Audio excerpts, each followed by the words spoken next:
भारत की जो संस्कृति है उसके बारे में बहुत ही ज्ञान जो है उनमें था। पूरा देश निकल पड़ी है, इसीलिए तो भारत पहले से भी ज्यादा जो है अभी क्या बनी है, शक्तिशाली बनी है। भारत देश का जो उद्धार है वह सिर्फ देश के नव युवकों और नव युवतियों द्वारा ही क्या है, संभव है। स्नेह भाव से, दया भाव से आगे बढ़ो करके वो कह रहे हैं।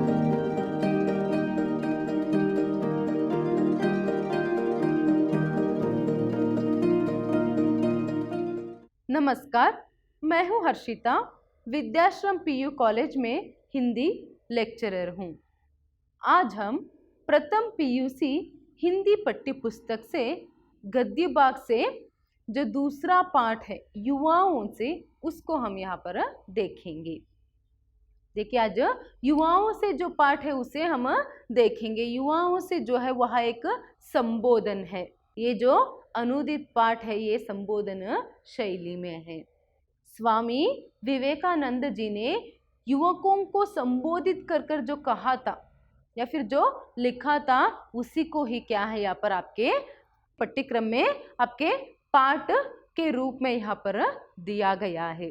स्वामी विवेकानंद जी का नाम तो सभी ने सुना ही है। तो वो युवकों को क्या कह रहे हैं, युवकों के लिए उन्होंने क्या कहा था, क्या संदेश उन्होंने दिया था, ये आगे हम पाठ में देखेंगे। उस संबोधन को देखने से पहले स्वामी विवेकानंद जी का जो परिचय है यहाँ पर हम संक्षिप्त परिचय देख लेंगे।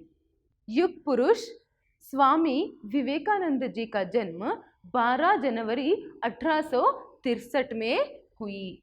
12 जनवरी 1863 में इनका जन्म कलकत्ता में हुआ। कहाँ पर हुआ? कलकत्ता में। इनके पिता विश्वनाथ दत्ता और माता भुवनेश्वरी देवी थे। और इनका बचपन का नाम नरेंद्र नाथ था। क्या था इनका बचपन का नाम? नरेंद्र नाथ।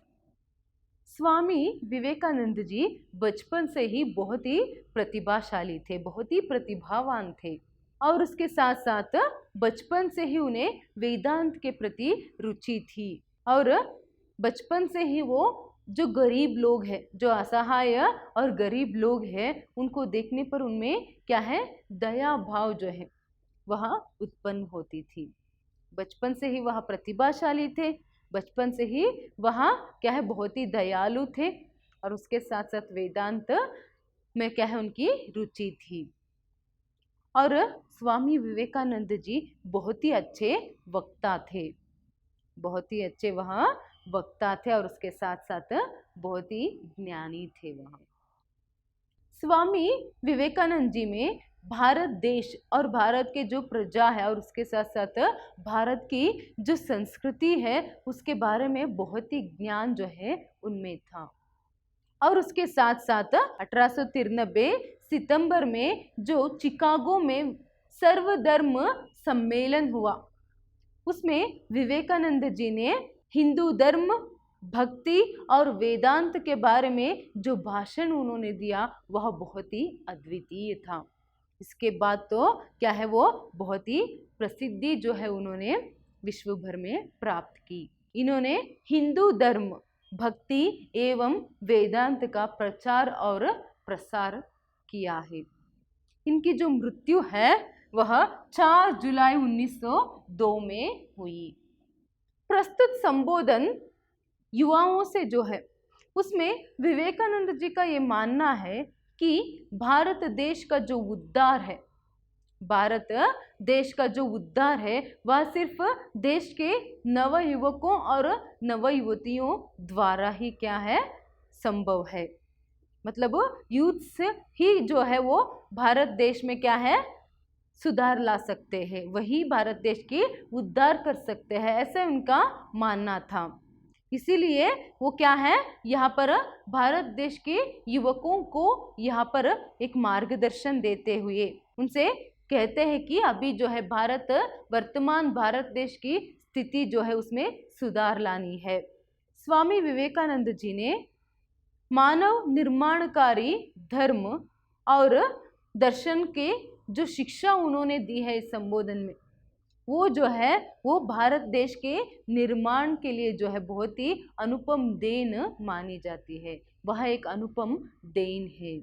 स्वामी जी की 150वीं जयंती के उपलक्ष्य में, स्वामी जी की 150वीं जयंती के उपलक्ष्य में जो है उनकी विचारधाराओं से, स्वामी जी की उच्च विचारधाराओं से जो है छात्रों को अवगत कराने हेतु, छात्रों को अवगत कराने हेतु जो है अनुदित संबोधन का जो चयन है, इस पाठ का जो चयन है आपके पाठ्यक्रम में की गई है।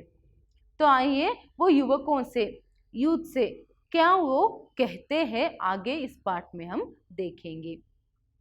देखिए, पाठ के प्रारंभ में ही यहाँ पर स्वामी विवेकानंद जी कहते हैं, मेरी आशा, मेरा विश्वास नवीन पीढ़ी के नव युवकों पर है करके वो कहते हैं।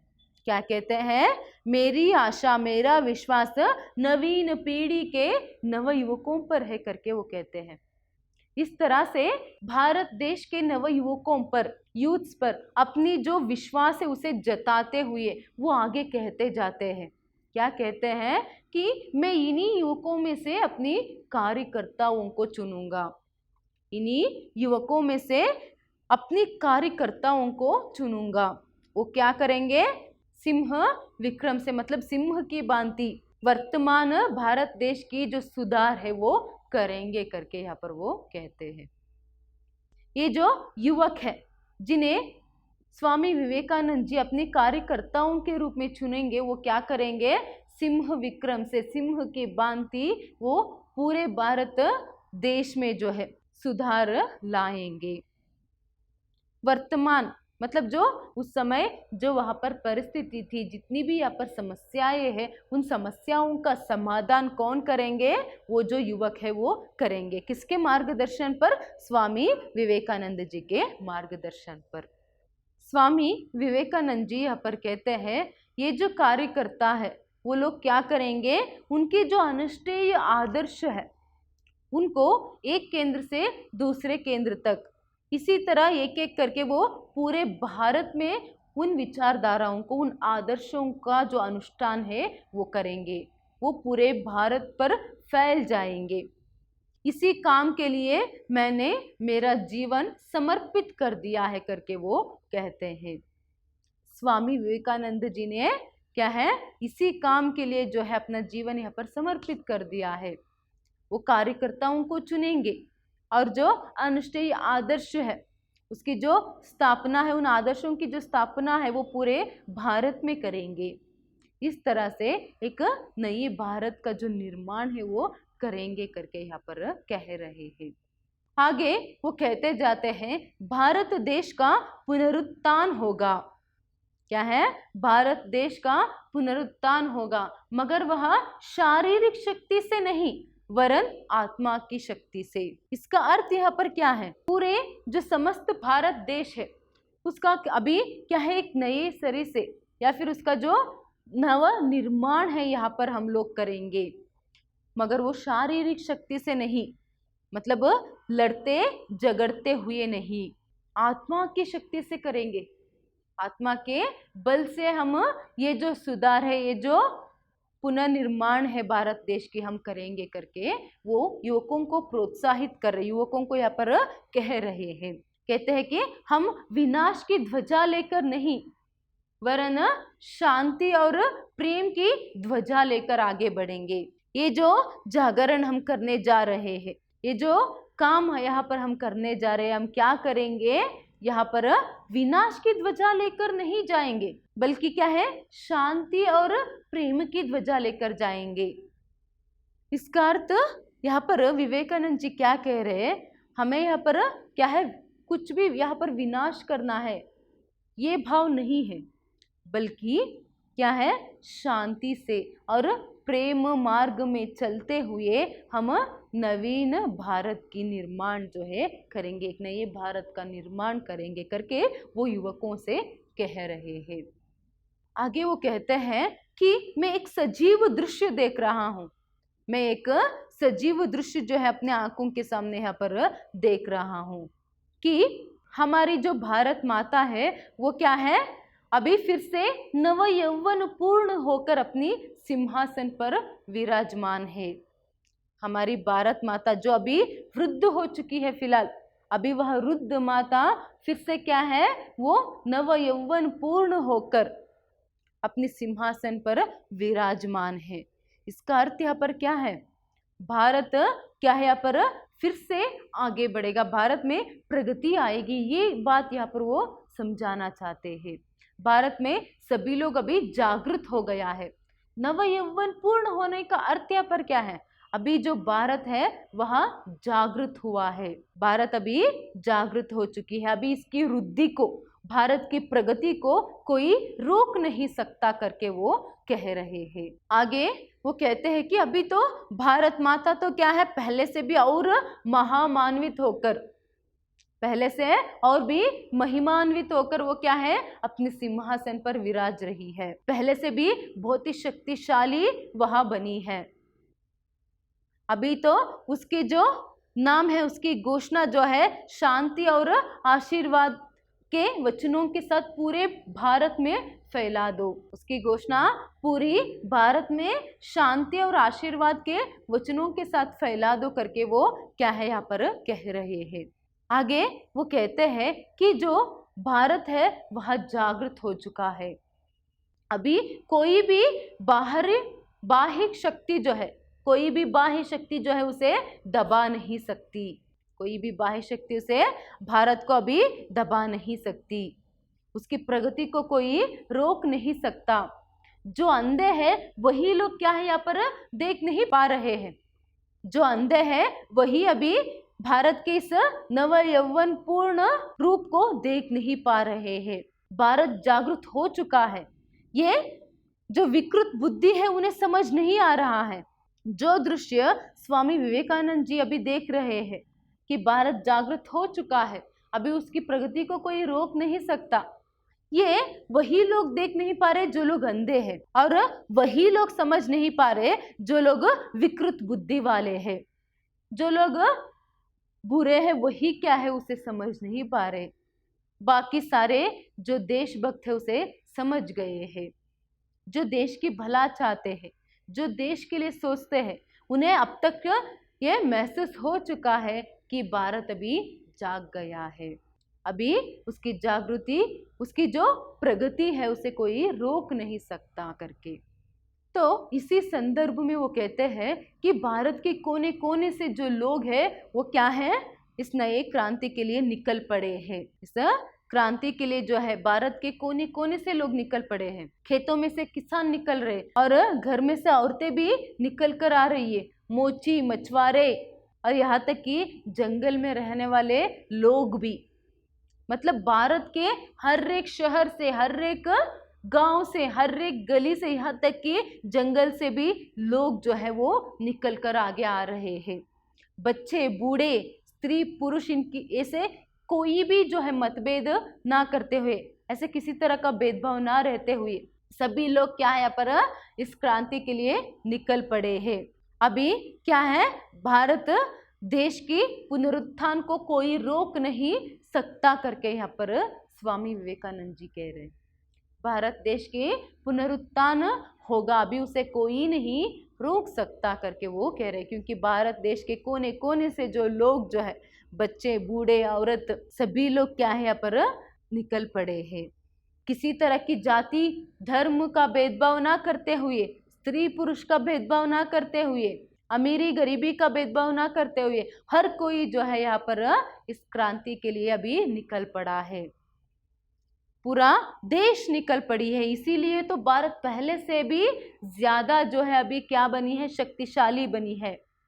इसीलिए इससे पहले स्वामी विवेकानंद जी ने कहा था कि पहले की भांति और महिमान्वित होकर, इसका अर्थ क्या है, और भी शक्तिशाली होकर क्या है, भारत माता अपने सिंहासन पर बैठी हुई है करके। इसका मतलब क्या है, यहाँ पर पूरे भारत के कोने कोने से लोग जो है यहाँ पर किसी तरह के भेदभाव ना करते हुए भारत के लिए, भारत में क्रांति लाने के लिए, भारत में सुधार लाने के लिए, प्रगति लाने के लिए निकल पड़े हैं। तो फिर जिस तरह लोग कहते हैं अभी क्या है, भारत की अवनति होगी, क्या सच में भारत देश का अंत होगा, हमारे भारत देश का सच में अंत होगा क्या करके वो यहाँ पर प्रश्न करते हुए उसका उत्तर भी वही देते हैं आगे। कहते हैं कि ऐसा नहीं हो सकता। अगर इस संसार से भारत का नाम मिट जाएगा तो क्या हो सकता है? अगर इस संसार से भारत का नाम मिट जाएगा तो पूरे संसार में जो है धर्म और शांति भी मिट जाएगी, नैतिकता भी इस संसार से दूर हो जाएगी। क्या हो जाएगी? इस संसार से अगर भारत का नाश होगा, जिस तरह कुछ लोग बातें करते हैं अभी भारत का कुछ नहीं हो सकता, ये गलत है। अगर सोच लीजिए कि भारत देश का नाश या फिर भारत देश का नाम इस दुनिया से मिट जाएगा तो इस दुनिया से सिर्फ भारत देश का नाम ही नहीं, उसके साथ साथ धर्म, नैतिकता, मानवीयता, ये सभी आचरण या फिर धर्म के जो जितने भी आचरण है वह सभी क्या है यहाँ पर मिट जाएंगे। तो सिर्फ दुनिया में क्या होगा? काम रूपी देव और विलास रूपी देवी का राज हो जाएगा। देखिए, काम रूपी देव का राज होगा तो क्या हो सकता है, और वही विलास रूपी देवी, इन दोनों का अगर राज हो जाएगा तो यहाँ पर पुरोहित कौन बनेगा? धन, पुरोहित धन बन जाएगा। तो वहां पर मानवीयता जो है इनकी बलि सामग्री बन जाएगी, मानवीयता इनकी बलि सामग्री बन जाएगी। पूरे संसार में, पूरी दुनिया में जो है यहाँ पर हर जगह सिर्फ पाशविकता भाव जो है वही हम देख सकते हैं करके स्वामी विवेकानंद जी यहाँ पर बोल रहे हैं। देखिए, यहाँ पर भारत देश की महत्वता को वो समझाने की कोशिश कर रहे। हम जिस भारत देश में पैदा हुए हैं उसकी अहमियत क्या है, उसकी महत्वता क्या है, वो समझाने की कोशिश यहाँ पर विवेकानंद जी युवकों को समझाने की कोशिश यहाँ पर वो कर रहे हैं। देखिए, हर जगह यहाँ पर काम रूपी देव ही रह जाएगा, उसकी पूजा होगी, विलास रूपी देवी की पूजा होगी, उसका पुरोहित कौन है? धन है। मतलब हर जगह सिर्फ क्या है? विलास, वैभोग, अय्याशी करना और उसके साथ साथ पाशविकता वही बढ़ जाएगी। और क्या होगा?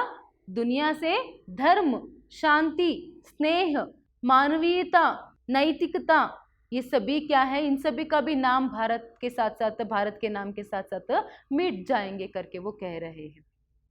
जहाँ पर असल में हम समाज में अभी क्या देख रहे हैं? लोगों में मानवीयता कम होती जा रही है, इसको अभी हम देख रहे हैं। सिर्फ उस समय के लिए नहीं, जब विवेकानंद जी ने ये बातें कही युवकों से, सिर्फ उस समय के लिए नहीं, अभी के लिए भी क्या है? ये बहुत ही ज़रूरी है। एक तो यहाँ पर हमारे भारत की महानता के बारे में, हमारी जो भारत की जो संस्कृति है उसकी महत्वता हमें यहीं पर समझ में आ जाती है। इसीलिए अभी भी क्या है? भारत देश के युवक होने के कारण, भारत देश की प्रजा होने के कारण इन सभी को आगे बढ़ाना हमारा फर्ज है, धर्म है। और उसके साथ साथ स्नेह और प्रेम के भावों को, दया के भावों को आगे बढ़ाना ये हमारा धर्म है, फर्ज है करके यहाँ पर वो कह रहे हैं। आगे इसीलिए वो कहते हैं कि ऐसी दुर्घटना जो है वहाँ नहीं हो सकती, इसीलिए भारत देश की अवनति भी नहीं हो सकती। अभी फिर से भारत माता जो है पहले से भी शक्तिशाली बनकर विराजी है अपनी सिंहासन पर करके यहाँ पर वो कहते हैं। आगे विवेकानंद जी कहते हैं भारत की राष्ट्रीय आदर्श है त्याग और सेवा। क्या है भारत के राष्ट्रीय आदर्श? त्याग और सेवा।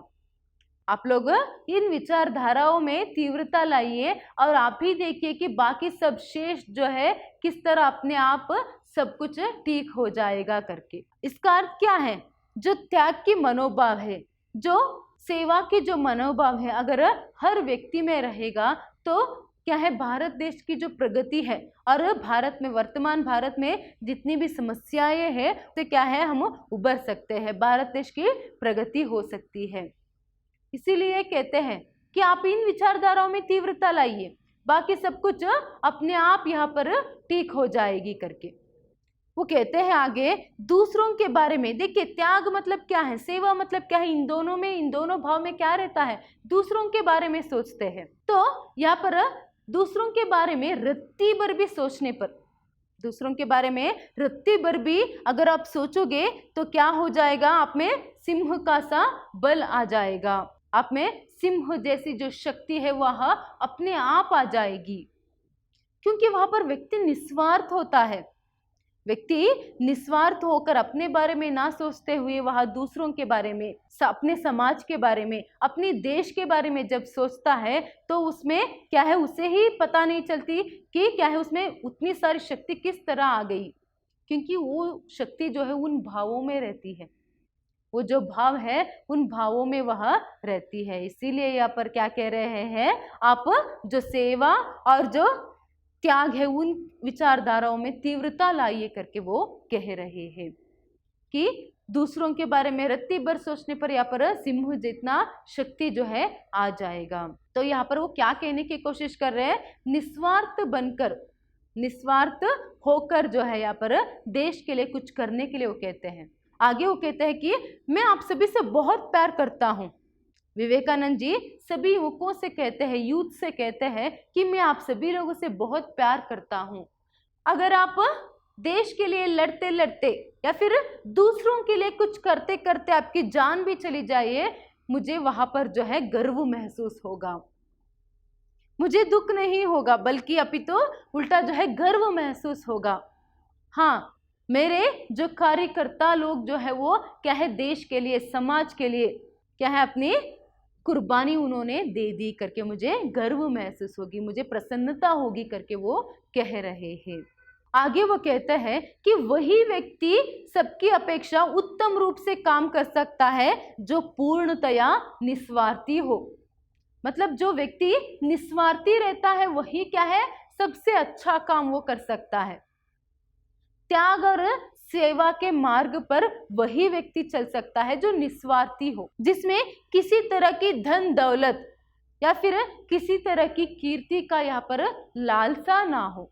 लालसा मतलब क्या है, इच्छा यहाँ पर नहीं रहती है, मतलब किसी तरह की प्रसिद्धि पाने की इच्छा उसमें नहीं हो, किसी तरह की प्रसिद्धि पाने की इच्छा ना हो और ना ही किसी तरह की धन दौलत की इच्छा हो। तो ऐसे ही निस्वार्थी लोग जो है धर्म और शांति से क्या कर सकते हैं, त्याग और सेवा के मार्ग पर चल सकते हैं। मुझे इस तरह के सेवक, इस तरह के कार्यकर्ताओं की आवश्यकता है, मुझे इस तरह की कार्यकर्ताओं की आवश्यकता है करके वो कह रहे हैं। इसके साथ साथ वो त्याग और सेवा के महत्वता के बारे में भी समझा रहे। देखिए त्याग और सेवा के मनोभाव को उन्होंने भारत के राष्ट्रीय आदर्श ही उन्होंने बना दिया। वो तो क्या है, भारत का मूल भाव है सेवा और त्याग करके। एक तो यहाँ पर भारत की महत्वता को फिर से वो क्या है यहाँ पर बता देते हैं कि किस तरह भारतवासी या फिर जो भारत के जो लोग हैं, भारतीय लोग जो है उनमें दया का भाव, त्याग का भाव, सेवा का मनोभाव रहती है करके वो कहते हैं। तो अगर ऐसे जो मनोभाव है जिस व्यक्ति में रहते हैं वही व्यक्ति निस्वार्थ होकर अपने देश के लिए कुछ कर सकता है।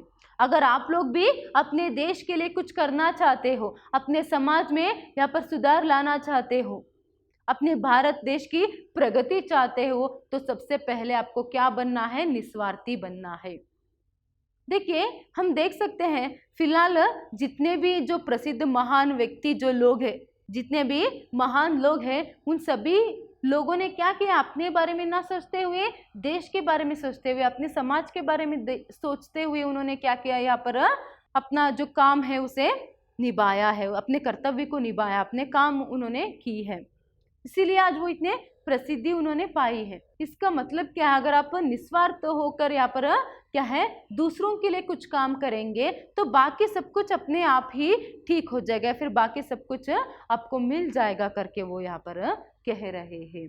तो इस तरह करने से क्या होगा, हर कोई व्यक्ति बुद्ध बन जाएगा जो निस्वार्थ होकर किसी तरह के धन दौलत और कीर्ति प्रसिद्धि का यहाँ पर क्या है लालसा मन में ना रखते हुए यहाँ पर समाज के लिए, देश के लिए कुछ करने के लिए आगे बढ़ता है।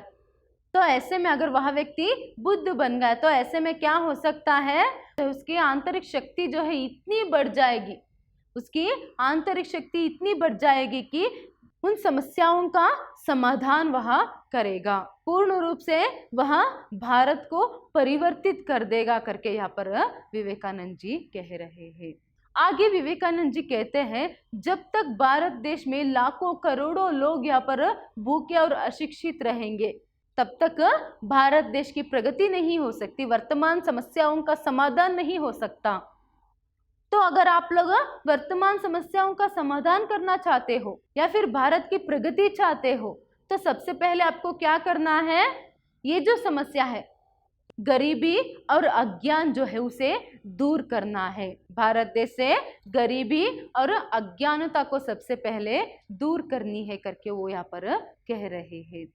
वो कहते हैं वह सभी व्यक्ति देशद्रोही है जिसने क्या किया है, गरीब लोगों पर अत्याचार करके गरीब लोगों के ही पैसों के बल से वह अमीर बना है, गरीब लोगों के पैसों में वह पल रहा है, वह सभी देशद्रोही ही है करके यहाँ पर कह रहे।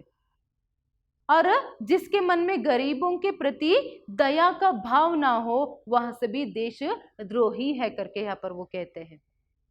क्योंकि अगर देश का उद्धार वह चाहते हैं तो संपूर्ण देश में जितनी भी देशवासियां हैं उनका भी उद्धार होना जरूरी है, उनका भी उद्धार होना जरूरी है। इसीलिए वो कहते हैं जब तक इस देश में क्या है, एक भी अगर भूखा सोएगा, एक भी व्यक्ति अगर भूखा सोएगा, एक भी व्यक्ति अशिक्षित रहेगा तब तक क्या है, यहाँ पर भारत जो है संपूर्ण रूप से प्रगति प्राप्त नहीं कर सकती करके वो कह रहे हैं। तो इस तरह कहते हुए वो क्या समझाने की कोशिश यहाँ पर कर रहे हैं स्वामी विवेकानंद जी कि गरीबों पर, असहायों पर क्या है, दया दिखानी है। किसी व्यक्ति में अगर दया की भाव ही ना हो तो वो व्यक्ति ही क्या, वो प्रजा ही क्या करके यहाँ पर कहते हैं। तो गरीबों पर दया दिखाते हुए और जितने भी यहाँ पर असहाय वर्ग है उन पर दया दिखाते हुए पहले तो उनकी स्थिति को सुधारनी है, उनकी स्थिति को सुधारनी है और जितने भी लोग अशिक्षित हैं उनको शिक्षा देनी है। देखिए यहाँ पर दया की महत्वता के साथ साथ वो शिक्षा की जो महत्वता है उसे भी समझा रहे हैं, शिक्षा की जो महत्व है उसे भी वो समझा रहे हैं। इसीलिए सबसे जरूरी अभी क्या है, पहले तो गरीबी को हटाना है, देश से गरीबी को, असहायता को हटाना है और उसके साथ साथ क्या है, सभी को यहाँ पर शिक्षित कराना है करके वो कह रहे हैं। इस तरह वो दया भाव और उसके साथ साथ क्या है, जो ज्ञान की महत्वता है उसे समझाने की कोशिश यहाँ पर वो कर रहे हैं। आगे विवेकानंद जी कहते हैं, हमेशा बढ़ते चलो, मरते दम तक गरीबों और पददलितों के लिए सहानुभूति, यही हमारा आदर्श वाक्य है करके कहते हैं। मरते दम तक गरीबों और पददलितों के लिए, जो उत्पीड़ित लोग हैं उन लोगों के लिए सहानुभूति दिखाना और उन लोगों के जीवन में सुधार लाना।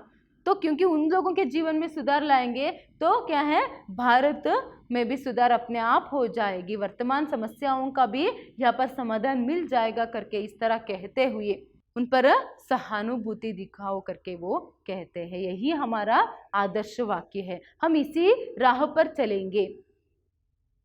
वो कहते हैं कि क्या है, जितने भी गरीब और उत्पीड़ित लोग हैं, जितने भी पददलित हैं उन पर सहानुभूति दिखानी है, यहाँ पर दया और स्नेह भाव से जो है आगे बढ़नी है। किसी तरह की चालबाजी की आवश्यकता नहीं है, किसी तरह की चालबाजी करने की आवश्यकता नहीं, स्नेह भाव से, दया भाव से आगे बढ़ो करके वो कह रहे हैं। आगे वो युवकों को प्रोत्साहित करते हुए, युवकों के हिम्मत को बढ़ाते हुए उनसे कहते हैं कि तुम सभी ईश्वर के संतान हो, तुम सभी क्या हो, ईश्वर के संतान हो, तुम सभी में क्या है, यहाँ पर सिंह बल है। क्या है, अगर आप ईश्वर के संतान हो तो क्या है, ईश्वर का जो शक्ति है वो जरूर आप में रही होगी, कुछ ना कुछ जो अंश है आप में जरूर है। तो क्यों जबरदस्ती अपने आप को यहाँ पर दुर्बल कह रहे हो?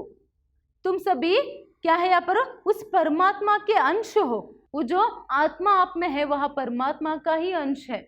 तो इस तरह से आप सभी ईश्वर के ही संतान हैं। तो ईश्वर के संतान होने के कारण आप सभी सिंहोतुल्य हो, सिंह का सा बल आप में है। तो यहाँ पर आप लोग क्यों जबरदस्ती अपने आप को यहाँ पर निर्बल कह रहे हो? आप लोग निर्बल नहीं हो, आप में बहुत ही शक्ति है, उस शक्ति को पहचानो। देखिए, इससे थोड़ी ही समय पहले यहाँ पर विवेकानंद जी ने कहा था कि दूसरों के बारे में रत्ती भर भी सोचने से क्या होगा, सिंह का सा बल आ जाएगा करके।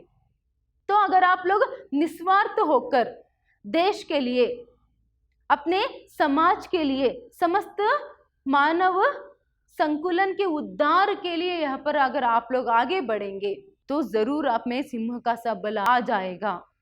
और उसके साथ साथ आप तो ईश्वर के संतान हो, तो ईश्वर की जो आशीर्वाद है, उनकी जो कृपा है आप पर जरूर बनी रहेगी।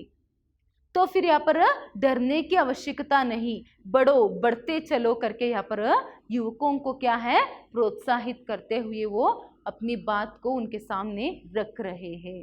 तो इस तरह क्या है, विवेकानंद जी नव युवक और नव युवतियों पर, मतलब भारत देश के यूथ पर यहाँ पर भरोसा करते हुए और उनमें जो शक्ति है उस शक्ति से क्या है वो उनसे परिचित करवाना चाहते हैं।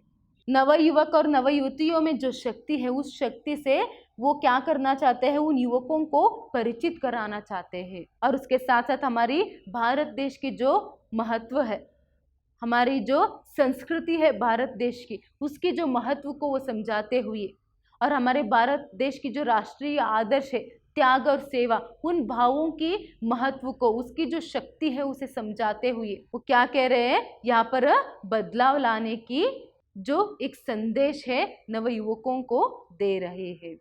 आज के लिए इतना ही। आगे के जो पाठ है नेक्स्ट सेशन में हम देखेंगे। धन्यवाद।